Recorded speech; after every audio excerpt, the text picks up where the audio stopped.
India में FD लोग कराते हैं, क्या उस एफडी पर भी टैक्स लगता है?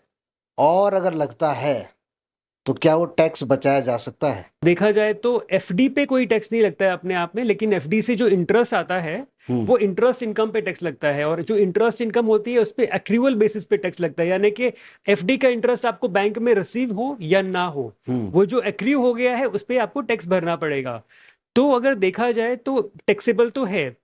अब एक और क्वेश्चन आता है कि एफडी में जो इंटरेस्ट आता है वो इनकम किसके लिए अच्छी है और किसके लिए खराब है। जी।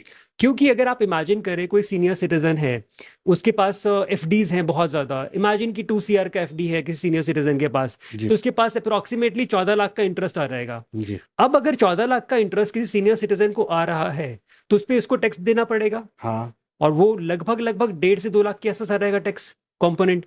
तो उसके लिए ये बहुत अच्छा नहीं है, क्योंकि उसकी जो इंटरेस्ट की यील्ड है वो बहुत कम हो जाएगी, इससे उसको प्रॉफिटेबिलिटी कम हो जाएगी। तो ऐसे केस में ज्यादा बेहतर ये होता है कि सारे पैसे एफडी में ना इन्वेस्ट करके आप बाकी चीजों में भी पैसे इन्वेस्ट कर सकते हैं। वो प्रॉपर्टी भी हो सकती है, हम्म। वो आपके डेट म्यूचुअल फंड भी हो सकते हैं।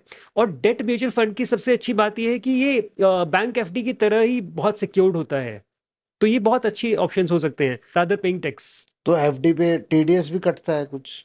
बिल्कुल, एफडी पे टीडीएस कटता है। अगर आपका एफडी पे इंटरेस्ट आ रहा है तो उस पे 10% का टीडीएस कटता है। लेकिन चैलेंज ये है कि टीडीएस 10% से ही कटता है, और जब आपकी इनकम टैक्स कैलकुलेट होती है तो हो सकता है वो 10% हो या उससे ज्यादा हो। अगर ज्यादा होगा तो और टैक्स भरना पड़ेगा, और अगर 10% भी हुआ तो जो कट गया वो तो चला ही गया ना। हम्म।